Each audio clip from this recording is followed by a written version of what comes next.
Tantor Audio, a division of Recorded Books, presents The Maple and the Blue by Patrick Larsimont, narrated by Antony Ferguson. Prologue, London, 1990.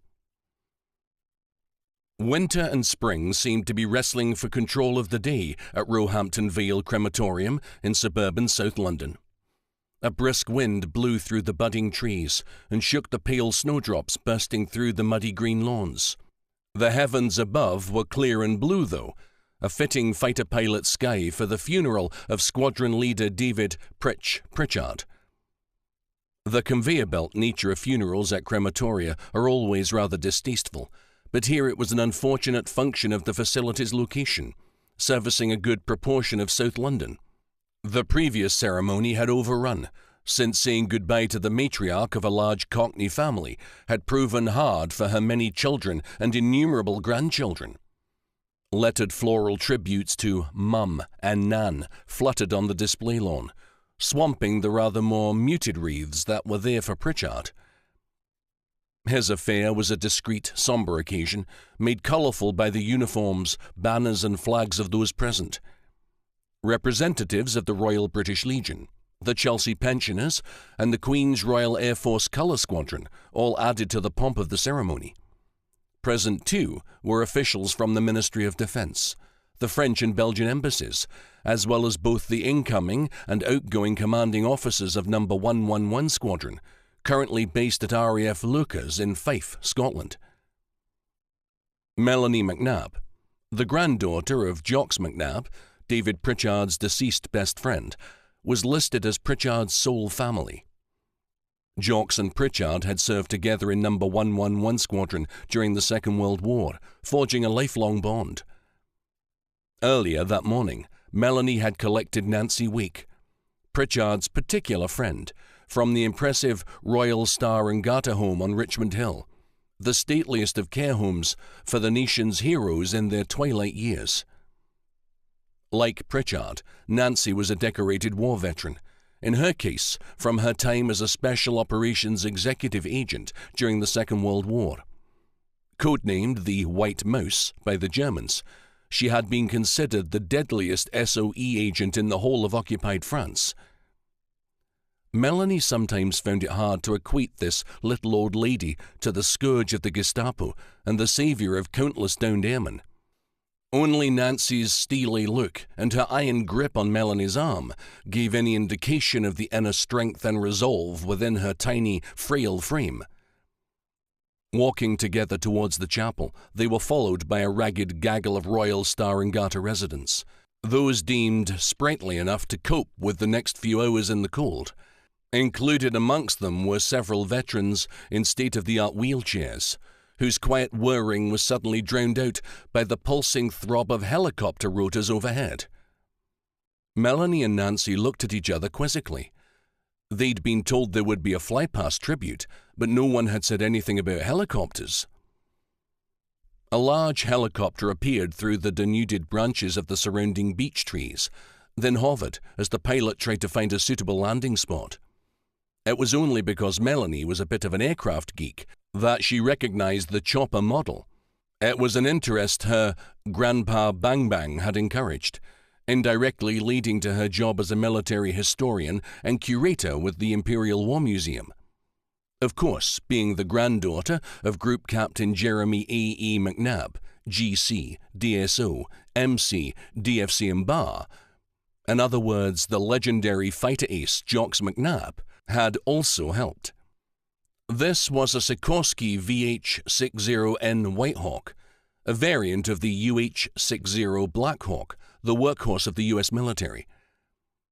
The livery was unusual, with the top part of the aircraft, including the twin turbines on either side of the rotor stem, painted white and emblazoned with the stars and stripes. The lower two-thirds were a sort of non-military green, with a horizontal white strip and United States of America in large letters on the rear of the fuselage.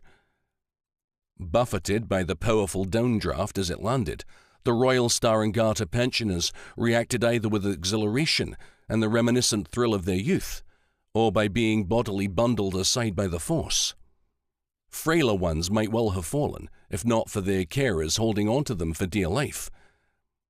Whether Melanie was holding Nancy or vice versa was unclear, but there was no doubting the venom in the white mouse's voice when she exclaimed, "Who the devil is that?"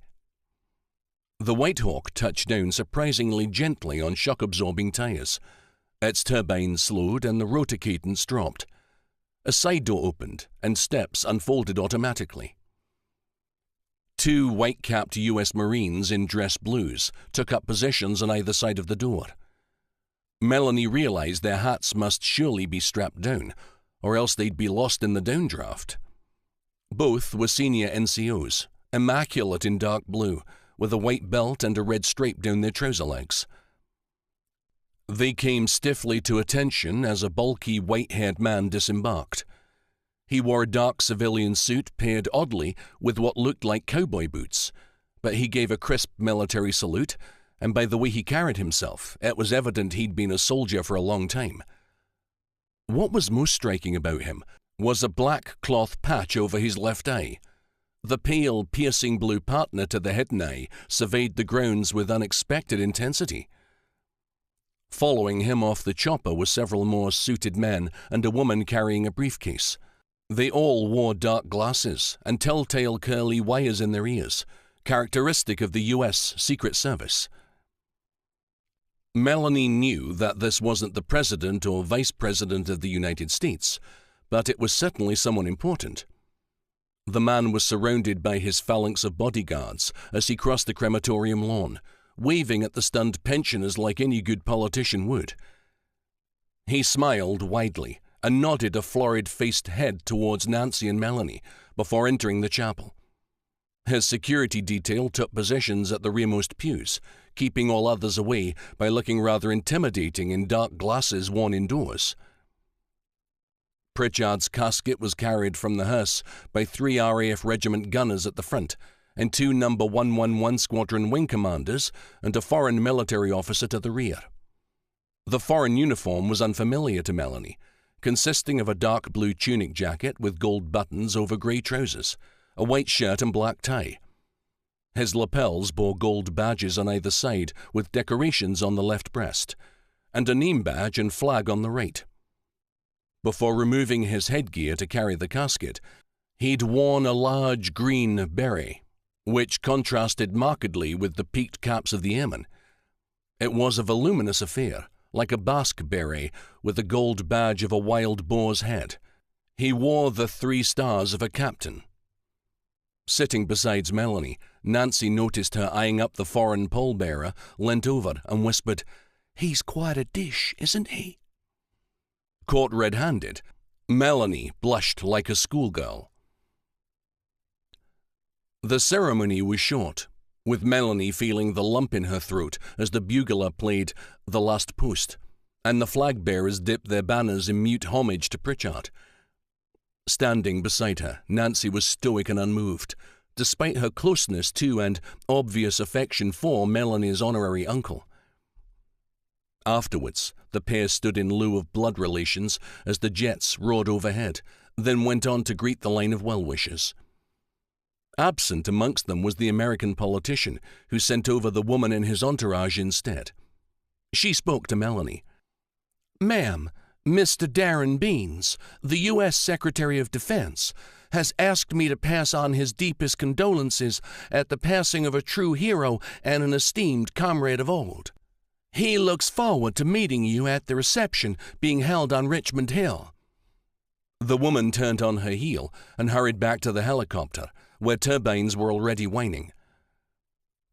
Bemused, Nancy and Melanie greeted the twin COs of RAF Lucas, who were equally mystified but very impressed that the U.S. Secretary of Defense would wish to attend the funeral of one of their 111 predecessors. Both were fulsome in their praise of Squadron Leader Pritchard, and very keen to pass on the deep respect and affection with which he was remembered by the squadron, both past and present. As they moved on, next in the queue was the unknown foreign officer. His pale, almost yellow eyes alighted on Nancy first, and he greeted her with an easy smile. He paid his respects in French, the accent sounding a little unusual to Melanie. Catching sight of the red, yellow, and black on his name badge, she assumed he must be a Belgian. His name badge said De Gelink, which seemed familiar to Melanie for some reason. He shook Nancy's hand, then turned to Melanie, holding her gaze. "Mes condolences, Mademoiselle McNabb. Your uncle was a very great man. My parents, Chevalier Olivier de Gelink and Comtesse Marguerite de Gelink, have asked me to offer our family's sincerest sympathies. They both knew Monsieur Pritchard very well." The dashing young officer moved on. Melanie followed his retreating figure with her gaze as Nancy giggled. "That, my dear, is what in France they call le coup de foudre. Love at first sight. Consider yourself well and truly struck." "Don't be silly," said Melanie, blushing. "How do you know him? Why did he call you Andre?" "Slow down, my darling," said Nancy, clearly enjoying herself despite the sombre nature of the day. "In the Resistance, my code name was Andre. In the Francophone world, I'm better known by that name. The escape line I helped set up began in Belgium, created by a lovely chap called Albert Marie Guris, a Belgian officer and a bit of a hero to their military. That's probably how he knows me." She looked over to where the officer was now chatting with the two wing commanders. "He is a captain in the Chasseurs Ardennais, an elite unit of the Belgian Defence Force. That's why he's wearing that extraordinary beret with the boar's head. They were originally created as light infantry to fight in the forests of the Ardennes, but are now something akin to the commandos or special forces." "Yes, but who is he?" "I've absolutely no idea," said Nancy. "He knew me by reputation, but you by name. What did his name badge say?" "De Gelink. Somehow it is familiar to me. He said his parents knew Uncle Pritch, which means he probably knew my grandpa as well." Nancy smiled mischievously. "Well, hopefully he'll be at the reception, and you can ask him then." "What makes you think he'll be coming?" "Oh, he'll come," said Nancy. "Trust me on that one, darling. The coup de foudre works both ways. Gosh, how very exciting all this is. My pretty darling will no doubt be enjoying the shenanigans from up there." "I certainly am. Come on now, let's get this dull affair wrapped up and get you dolled up for your next meeting with the bel homme, not to mention the big-shot Yank." But Melanie was distracted. "I just remembered that my grandpa met his fiancée, Alice, at a funeral. Isn't that an odd coincidence?" Nancy gave a knowing smile. "Well, they do say that history repeats itself." Chapter 1. Spring 1942. The searing heat from the burning engine extinguished in an instant when the tumbling Colossus hit the cold waters of Algeciras Bay, within sight of Gibraltar's safe harbour. On a clear African dawn, the slab-sided Sunderland seaplane finally lost its fight with gravity. It was barely hanging together after the shredding cannon fire from the Ju-88 night fighter that had attacked it from the darkness of the Mediterranean skies. Foaming white water surged through the jagged perforations in the passenger cabin, sluicing away blood that streaked the slats of the wooden floor. Among the passengers was Flight Lieutenant Jocks McNabb. He had boarded from the quayside RAF Calafrana in Malta, where he had been stationed with No. 249 Squadron for the last few months. Now he was on his way to rejoin his old squadron, the 111s, who had been having difficulties of late. It was Jocks who had first noticed the Ju-88 preparing to attack the seaplane, and he had given the crew enough warning to strike back before they had begun to plummet towards the water. Jocks watched briny spume pour into the cabin through fist-sized holes from the raiders' cannon shells. Fabric and kapok from lifebelts had been frantically stuffed into the whistling holes, but did little to stem the roaring flow. Jocks had been braced for the impact, but still had the wind knocked from him. Gasping for breath, the cold engulfing water was a shock as he tugged desperately at the toggle of his Mae West life jacket. It inflated in one quick action, the hiss of escaping gas merging with the sound of rushing seawater. Swiftly submerged and reeling from shock, Jocks kicked with his feet in what he hoped was the right direction. He couldn't hold his breath for long and had to get out of the flooded cabin. As the aircraft dropped to the depths, it groaned and creaked. Instinctively, Jocks reached for the porcelain doll's arm in his tunic pocket, his lucky talisman since the beginning of the war. Beside it, he felt a handcrafted switchblade, a parting gift from his Maltese girlfriend Juliana's family. He pictured her face and realized her photos in his other pocket were surely ruined. He pressed the button on the knife's hilt and felt it buck in his grip as his thrashing legs connected with something soft. Floating debris had started to clog up the water-filled cabin. Jocks began hacking a hole in the surprisingly flimsy escape panel beside one of the aircraft's portholes. His eyes were stinging from the salt water as he stabbed the plywood with the desperation of a drowning man. The deep blue of the Mediterranean was calling to him through the jagged hole. For a panicked moment, his Mae West got stuck as he passed through, but then he popped out like the proverbial champagne cork. Rising through the water, he glimpsed someone else escaping through the same hole in the wreckage of the enormous seaplane. Jocks breached the surface with the mightiest of gasps, to the sight of the bluest of skies and brightest of sunrises. A white rescue launch was already making its way towards the bobbing heads, held up in the water thanks to the yellow collars of their inflated Mae Wests. The pneumatic grasp of the voluptuous starlet had never been more welcome. An exhausted Jocks closed his eyes, luxuriating in her embrace, and enjoying the warming rays of sunshine on his face.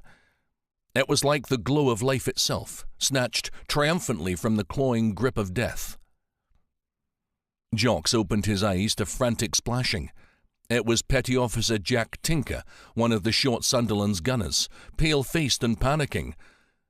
"Calm down, Tinker," roared Jocks. "You're all right, man, calm down."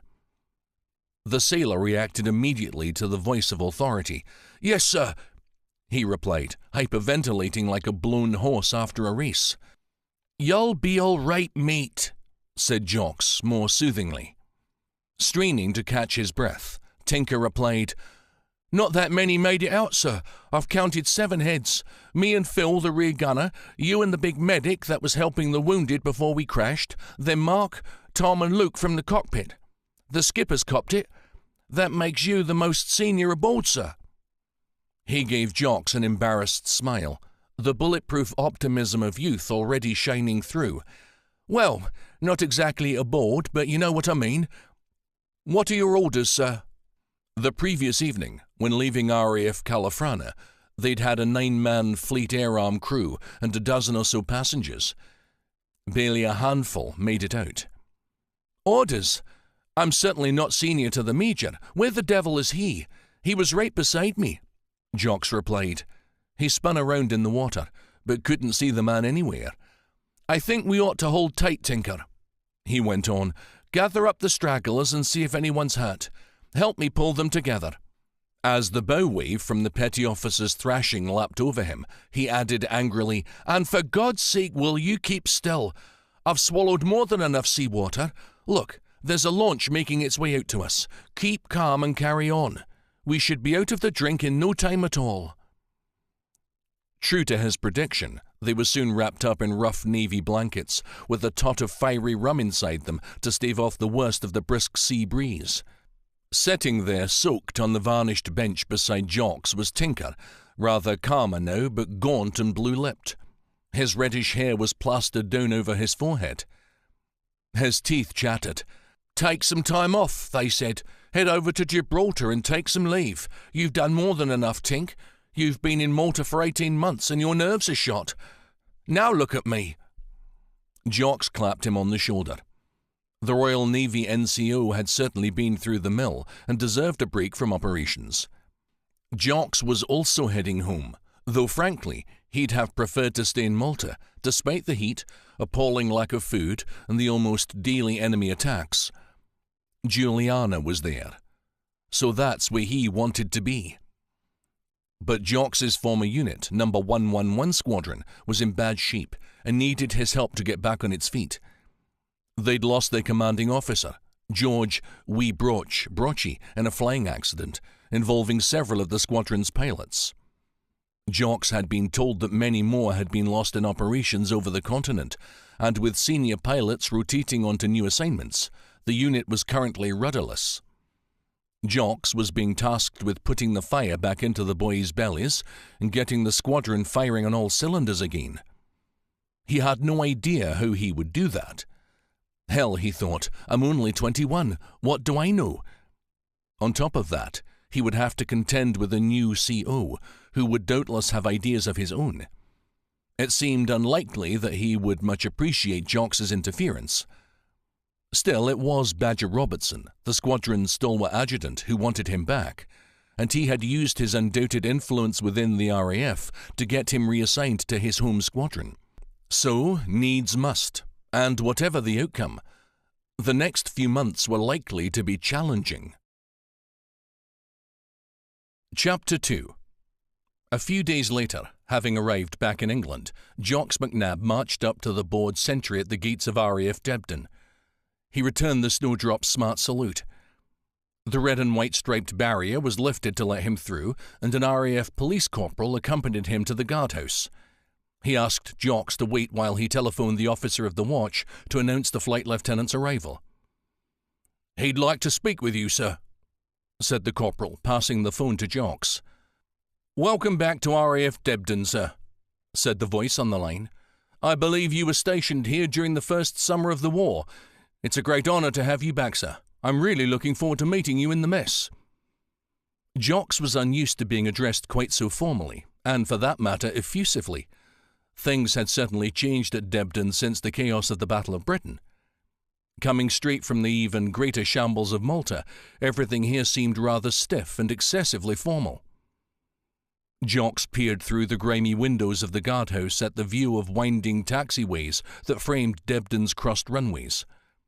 In the middle distance there were a few shabby brick buildings, with a few taller, more impressive ones with sandstone columns, which served as official HQ buildings.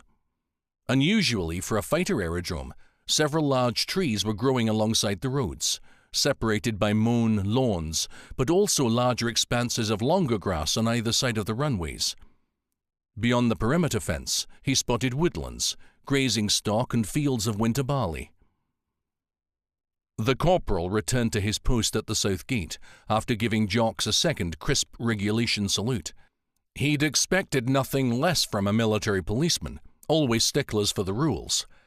He hadn't been back at his barrier for very long, when up it went again to let through an anthracite-coloured Hellman Minx staff car.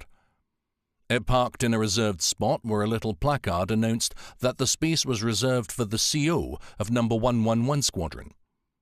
Intrigued, Jocks peered out the glass of the sentry office at what he realised must be his new boss. "Hello, here's the old man now," said the WAF typist from behind him. Jocks watched a tall, slim man with film star good looks extricate long limbs from the cramped car. He had dark hair and such high cheekbones that he looked a little gaunt. He reached back into the vehicle, pulled out an old rag, and began wiping squashed insects from his windscreen.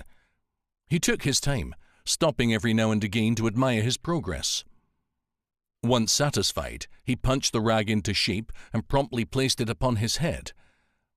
It was in fact his service cap, and a rather greasy, tatty-looking one at that.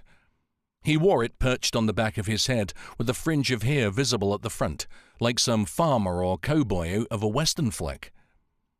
The CO then looked about, shrugged, and walked off with his hands in his pockets, whistling. What an odd thing to do, thought Jocks. The CO was clearly fastidious, but obviously didn't take himself too seriously, unlike his predecessor. Brocci had always been a bit of a martinet. Jocks wondered why the powers thought his new CO wasn't getting a good grip on the squadron. The next few months would certainly be interesting. In the distance, in the long grass by the taxiways, Jocks spotted several airmen playing with a small dog. From the chevrons on their arms and the wings on their chests, they were clearly sergeant pilots, but none of their faces were familiar. The dog, however, certainly was, and quite unmistakable. Wee Georgie had grown into a full-sized border terrier, but that meant he was only the size of a fox. Telling the leading aircraft woman in the office that he was stepping out for a smoke, Jocks walked up to the airman. When he was about 50 yards away, he gave a low whistle. Wee Georgie reacted as if he'd been stung by a bee. He looked about frantically, sniffing the air. Jocks whistled again, and Georgie bounded towards him, surprising the gaggle of sergeants and launching himself into Jocks's arms. Jocks caught his dog after almost 12 months apart, and felt a sharp catch in his throat. Georgie hadn't forgotten his daddy, but Jocks wondered if he was missing his mummy too. The dog had been a present from his fiancée, Alice Milne, who had been killed in an air raid. Her death was the reason Jocks had volunteered for his dangerous posting in Malta. He had been desperate to put the life they had planned together behind him. A scrappy-looking four-door standard Flying Eat came screeching around the corner, skidding to a squeaking halt. Tumbling from the back were a gaggle of familiar faces, all beaming at him. The sight of David Pritchard, Morgan Moggs Chalmers, and Badger Robertson made Jocks's heart leap. Georgie was licking his face and wriggling in his arms as the men welcomed their old friend back to the fold with embraces, handshakes, and resounding thumps on the back.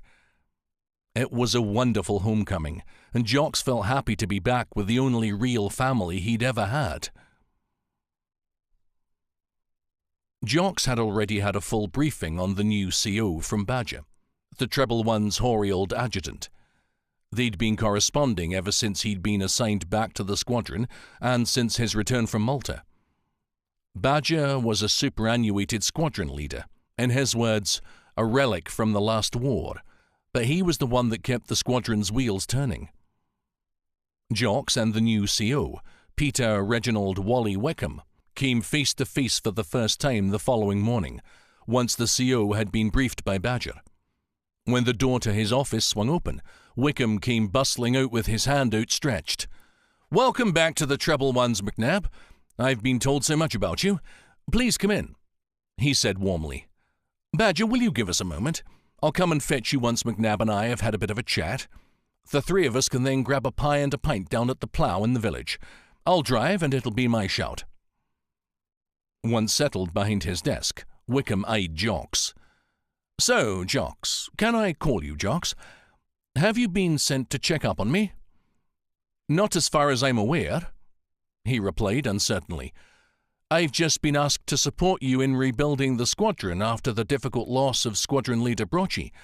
Wing Commander Thompson and Squadron Leader Robertson both felt that perhaps I might be useful to you. So, the old guard don't want me to muck things up with their precious squadron." "I don't know about any old guard, sir. I'm rather younger than you. I joined the service in 39, whilst I understand you entered Cranwell in 37. "Ah, yes, but you're the squadron's favourite son, the decorated Battle of Britain hero. I'm just a clapped-out old Africa hand that no one's ever heard of. You don't see any of those ribbons on my tunic now, do you?" "Well, none other than your squadron leader rings, and they're the only ones that count to me. Otherwise, I think ribbons are rather overrated," replied Jocks. "In any case, I know you've seen more than your share of action." Wickham nodded and fell silent for a moment. "How many kills do you have?" he asked. "I've got 9 destroyed and more damaged." Jocks hated to see war reduced to a blunt contest. He carefully considered his reply before speaking. "I'm not a fan of kill counts, as I don't find them terribly helpful, but let's say I frightened more than my fair share of the enemy." "The question stands," said the CO testily. "All right then. Officially, I've been credited with 15 kills, but let's not forget I've just come from Malta, where there's no shortage of targets. One of the Canadian sergeants in my flight, a chap called George Burling, made ace in 4 days, so it's all rather relative." Wickham continued to stare, then unexpectedly smiled. "Good. We understand one another and won't get in each other's way. You see, my goal is to get rid of the word acting in front of my squadron leader rank, and I assume yours is to have the opportunity to make that step up. I can completely understand that, and no doubt you deserve it as much as I do. Now look, I know that Pritch and Moggs are good pals of yours, and they've been doing a sterling job in trying conditions. I don't really want to bounce either of them out of their flight leader positions. As it is, I've already got 2 other flight lieutenants waiting in the wings, just needing to get a bit more combat experience. So I propose you rejoin the squadron as a supernumerary flight lieutenant with a roving role. Effectively, you'll be my second in command. Look, if Badger vouches for you, that's good enough for me." "That's good enough for me too, sir," said Jocks. "Less of that sir business, Jocks. Please call me Pete. Right. Just a spot of admin before we'll get Badger to join us. He's out there pacing about like an expectant father, poor chap." "Oh, I wouldn't worry too much about Badger. He's tough as old boots, and has seen more war than the 2 of us put together." "That's quite true," replied Wickham. "Now then, in spite of having served out of sight and out of mind in the Med, it appears I'm now to be awarded the DFC when their Majesties visit Debden in July." "That's great news. Congratulations." "No, I'm not being terribly clear. You're to be decorated too," said Wickham. "I think it may be some sort of typing pool error, but the official letter here says you've been awarded the Military Cross for actions in Malta." "Ah, yes, I'd quite forgotten about that. I'm afraid that's all part of the fanfare to celebrate Malta being awarded the George Cross. A number of awards were to be distributed across the 3 services, and I got selected. Perhaps something to do with already having the George Cross myself." "I see. But why the MC? Surely that's usually a Pongo award." "Quite right, but the action involved bringing down enemy aircraft with a Bofors AA gun on the ground. I wasn't alone, of course, but it turns out we did rather well." "How many did you get?" asked the incredulous CO. "I think it was 2 Italian bombers and a twin-engine fighter." "What? Are you telling me you've got 3 more kills on top of the 15 you've already told me about?" exclaimed Wickham. "Christ, I don't stand a chance. Badger, get in here quick and save me from this golden boy. I'm convinced he's going to make me look bad. Come on, man, I need a drink. Nothing else is going to cheer me up." Chapter 3. It was a rather long evening that started far too early, but at least it would soon be over, and Jocks could finally get to bed. He still didn't know where that might be. He hoped his luggage had made its way to a room somewhere in the mess. Badger had assured him that everything was taken care of, but since he was asleep in a leather armchair in front of him, he wasn't much help. Jocks scanned the room with blurry eyes and was glad that he'd decided to pace himself through a mainly liquid lunch and the drinking session that had followed. The new CO had a fondness for alcohol, but seemed to know his limit, and had left hours ago, leaving Jocks and his old pals to reminisce. Only a few diehards remained, including Pritchard, whose hollow legs were legendary, and Chalmers, who was a gentle, jolly drunk. Early on, Badger had explained that most of the squadron were available for the impromptu gathering since it had been released from readiness. Their aircraft were going through final inspections after being replaced with up-gunned Spitfire Mark Vs. Debden's other 2 squadrons, the wisecracking Americans of No. 17 Eagle Squadron and the solid, dependable No. 65 East India Squadron, were on standby, and so the Treble Ones were officially at liberty. The aircrew were looking forward to receiving their replacement aircraft, furnished with new bulbous blown cockpit hoods for more headroom and better all-round visibility. The new aircraft had clipped elliptical wings to allow for an increased roll rate, achievable at a lower airspeed and also at lower altitudes. Recently, when facing agile Focke-Wulf 190s with powerful engines, the squadron's aging Spits hadn't been cutting the mustard. The new B-types were equipped with a 20mm Hispano cannon in each wing, installed within the innermost machine gun bays near the wheel wells. Here the wings bulged to accommodate 60-round drum magazines for the cannons, plus 2 outer pairs of .303 guns, just like in the previous variant. The additional stopping power of the cannons wasn't universally appreciated, with some pilots finding the recoil too brutal. Some also disliked the heavier handling and found the reduced stock of onboard ammunition challenging. In contrast, Jocks welcomed the extra firepower, recalling all too well the mauling his flight had received from the FW-190s of GG-26 over Cap Gris-Nez. It had cost the life of the charismatic Aussie pilot Rupert Roo Jones, and another treble one. Young Basil Bubbles Broughton had ended up with a fist-sized hole in his shoulder. Jocks himself had managed to twist the airframe of his plane so badly that it had ultimately led to his spectacular prang into the Thames and his subsequent long sojourn at Babbacombe Hospital in Devon. All that seemed so long ago, but it had only happened a year before. Jocks was pleased to catch up with so many familiar faces at the pub. Broughton was back from injury, now with 4 kills to his name, and was more mature and comfortable with his peers than when he'd first joined the squadron. Jocks had chatted with Shane Kanga Reeves, the sole surviving Aussie, Olivier de Galenc, or Gilly, the aristocratic Belgian pilot, and Axel Fisken, the tough Norwegian aviator. Fisken wore spectacles, unusual for a pilot. Both of the latter had missing fingers, which made them an odd matching pair. Finally, Mike Longstaff, the old China hand, was quiet and considered, much like before, always a bit of a loner and still haunted by the Japanese atrocities he'd witnessed in the Far East. There were several faces missing, but not all of them were deceased. Many of the more experienced men had been promoted into new roles to add veteran backbone to depleted and newly created squadrons across the RAF.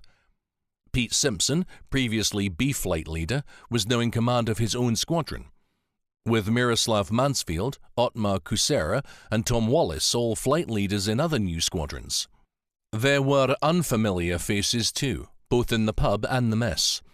Most noticeably were the foreign pilots in the corner, speaking in heavily accented English. From the patches on their shoulders, Jocks identified them as Czech pilots. A thoughtful-looking flight lieutenant, a good deal older than Jocks, came over to introduce himself as František Vankel. He led Green Section, manned entirely by Czech pilots. He introduced them as Flying Officer Jiří Hartmann, Pilot Officer Otakar Hruby, and Flight Sergeant Karol Zuha. Vankel explained they were all experienced pilots, and in Czechoslovakia, a landlocked country where the air is our ocean, aviators were highly regarded. The men all got respectfully to their feet, each bowing his head when introduced. They'd all heard of Jocks McNabb, as their Czech predecessors in the squadron, Miroslav Mansfield and Otmar Kusera, had often spoken of him in glowing terms. These newest treble ones were keen to express their esteem, and Jocks was a bit embarrassed, soon finding refuge at the bar with the CO, the adjutant, and his old pals Pritchard and Chalmers, who were now both flight leaders. "You've got quite the fan club," said Badger with a grin. "Don't let it go to your head." Chalmers and Pritchard happily joined in with the ribbing, but Pete Wickham looked thunderous and left soon afterwards. Once he'd left, Pritchard leant over the bar. "So, do tell us, Jocks, what do you make of the new CO?" Jocks was suddenly conscious that all eyes were on him. "Bit early to tell," he replied. "I've only just met the man. Seems all right, maybe a bit on edge. He struck me as rather a competitive fellow, and maybe a little insecure." The others exchanged glances. Jocks found this behaviour amongst old friends quite disconcerting. "Anything else?" asked Badger casually. "Well, maybe he's a little war-weary," added Jocks. "He's seen a lot of action." Always the hothead, Chalmers couldn't contain himself. "War-weary? Come off it, Jocks. The man's completely potty. He's got us doing all kinds of crazy things. The other day, he insisted that we all wear pyjamas because we were going on dawn patrol. Last week, he had the men returning from a weekend leave line up so he could sniff them. In his words, he wanted to smell the stink of their tart's perfume. The chap who came back smelling the strongest got an extra day's leave as a reward. You think I'm joking, but I'm bloody not. Tell him, Badger. We've got ourselves a lunatic CO, and he's going to get us all killed. Badger took his time refilling the bowl of his pipe. The wise adjutant finally spoke in a measured voice. Yes, Jocks, it does appear we have a bit of a problem. The next morning, Jocks was down for breakfast earlier than most. He found Pete Wickham sitting alone at one of the long wooden tables, looking remarkably fresh, considering the skinful he'd had the previous evening. Rather than the expected toast and scrambled eggs, he had a large white pudding bowl in front of him, with something green and unidentifiable in it. Mushy marrow-fat peas. There's nothing quite like it for a hangover, Pete said in response to Jocks's dubious expression. My old father swore by them when on safari in the bush. They set him up for the day, he used to say. Mind you, they didn't help him spot that bull elephant, so perhaps they're not all they're cracked up to be. He waved a silver spoon at Jocks. By my reckoning, the carbohydrate absorbs the alcohol. The sugars provide depleted energy, and there are plenty of other vitamins to sort out the rest. I usually like some fresh green peas sprinkled on top, but it's the wrong time of year. Can't have everything. Come, sit with me. Jocks took a chair opposite Wickham and ordered some tea, an egg and toast soldiers. The CO let him order before speaking again. So, how did you enjoy yesterday? Feel like you've got your feet back under the table? There are a bewildering number of new faces, but I'll get there. It'll take a short while to remember all the names. Yes, but at least you know half of them. I've been away from Blighty for so long there are very few people I recognize. I know what you mean, replied Jocks. I had that same problem when I got to Malta, joining the Gold Coasters of No. 249 Squadron for the first time. Soon enough, though, I found a few old pals scattered about the island, from one training course or another. The RAF's still quite a small family. You must have chaps from Cranwell dotted all about the service. Yes, I suppose so, replied Wickham. I do know Brian Kingcombe, the wing commander over at Kenley. He was in the year above me at Cranwell, but got pushed back when he had a prang in his car. Made rather a mess of his face, as I recall. When I got back from Greece, I joined his squadron for a bit, leading A flight of No. 72 Squadron. We got sucked into that fiasco of the Channel Dash. Come to think of it, Brian has invited me to a party in a couple of weeks. It's at the house of some society sisters he met during the Battle of Britain. They're known as the Belles of Biggin Hill, apparently. Real beauties, I'm told. It promises to be quite a riotous soiree. Tell you what, why not come with me? I could certainly do with a wingman. Sure, why not? Mind you, I could do with some recovery time after last night. Ah, yes, he replied. Stick with me. I'll teach you how to lace up your drinking boots. In my book, it's a key social skill for a leader of men. Wickham winked. They finished their breakfast as the room began to fill with their bleary-eyed squadron mates. Chalmers looked particularly grim, whispering a hoarse good morning before finding a quiet corner to nurse a cup of strong coffee. Come on, Jocks, let's leave these chaps to their breakfasts, said the CO. Not terribly keen on talking shop in the mess. Why don't you walk to the squadron office with me? I can brief you on what's planned over the next few days. Badger will surely be in the office, so he can update us on aircraft readiness numbers after yesterday's inspections. We'll also get Ridgway, our squadron spy, to update us on the general picture, what ops have in mind, and any planned targets. All set? Good show. Badger was indeed in the office, as was the squadron's intelligence officer, a tall blonde Mancunian, Flying Officer Tim Ridgway. He exuded quiet confidence and was obviously keen to impress the CO, who didn't appear all that interested in what he had to say. What Wickham really wanted to know was how many aircraft were available for forthcoming operations. He made quick introductions, and Ridgway reminded Jocks that they'd spoken on the telephone when he'd arrived the previous day. "Right, so if I've got things straight," said the CO, "we have today and tomorrow to get used to our new kites. Then a circus operation is planned for Sunday, escorting bombers to Longnes Aerodrome at Saint-Omer, deep in France. And then the next day we are due to hit Saint-Omer-Wizernes airfield." "That's about the size of it, sir," replied Ridgway.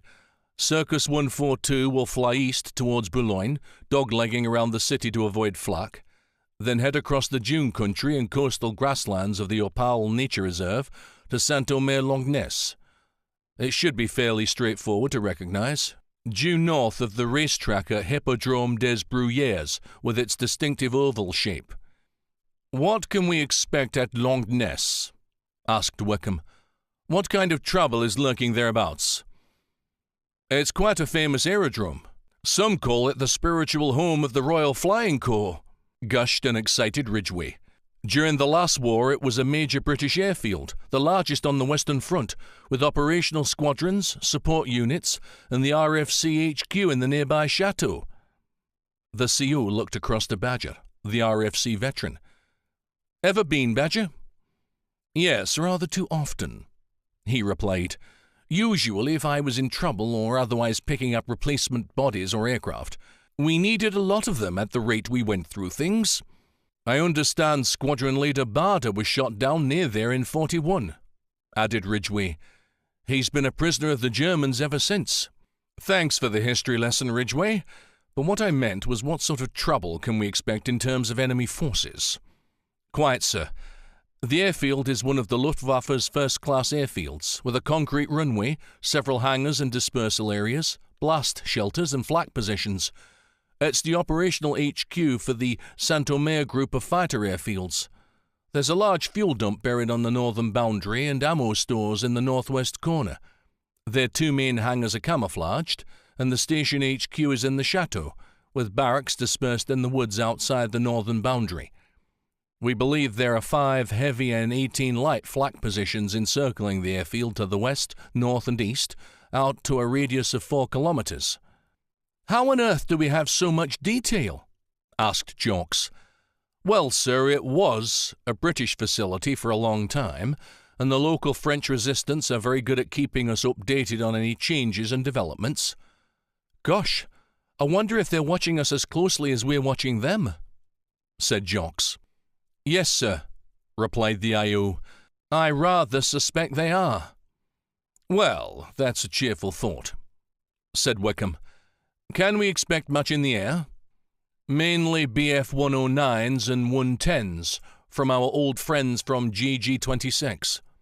Fighters from IJG-26 and fighter bombers from 10 Jabo GG-26.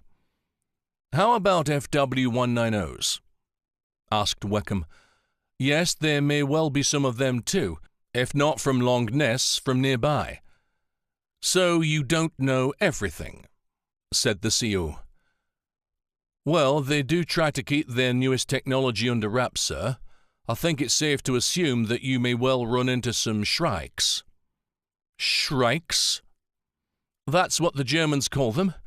Würger, butcher birds. Comes from their habit of catching insects and small vertebrates, then impaling them on thorns and even the spikes of barbed wire fences before eating them. I suppose that's what they intend for us." "Another cheery thought," said Badger, sucking on the stem of his empty pipe. "I've been up against the FW-190s before," said Jocks. "We got quite a mauling. I really don't fancy a rematch."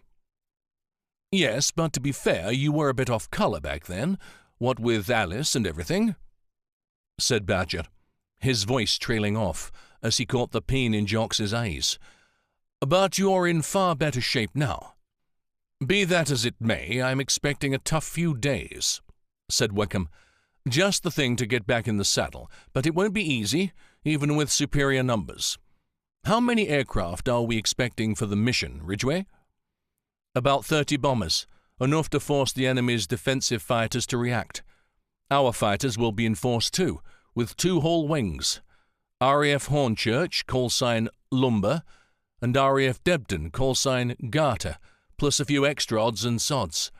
In total, there'll be about 7 or 8 squadrons, so all told in the region of 70 fighters. Should make for quite a ding-dong. I'm told Group Captain Harry Broadhurst will be joining the mission from the Hornchurch sector. The officers exchanged glances. Brodie Broadhurst was a former squadron leader of the Treble Ones and a legend in the service. He had famously opened the squadron's war tally by shooting down a Heinkel 111 as long ago as the 29th of November 1939. Now, having reached the lofty heights of the senior air staff officer of 11 Group, he commanded the Hornchurch sector. The fact that he was choosing to get involved indicated the importance that was being attached to the mission amongst the RAF's higher echelons. Broadhurst was no paper warrior and had at least 10 kills to his credit. He could certainly hold his own and was known to have a fondness for his erstwhile squadron, keeping a critical eye on its performance and that of its senior officers. If Pete Wickham felt any pressure before, it had certainly been ratcheted up with Broadhurst now nosing about. Chapter 4. Spring sunshine was heating the metal wings of the massed Spitfires from RAF Debden Wing, parked along the airfield's long tarmacked runways. The night's condensation evaporated off in curling wisps of steam, making the aircraft look as if they were combusting. Jocks hoped that wasn't a premonition of what the day might bring. 12 of No. 111 Squadron's newly refitted Supermarine Spitfire Mark V Bs were parked in 2 lines of 6, facing away from the southernmost of the 3 hangars along the western edge of Debden's taxiway. Their noses were pointed towards the inverted T of the airfield's crossed runways, the principal one running east to west. The aircraft were identified by their squadron prefix GU, written in large white letters on grey and green fuselages.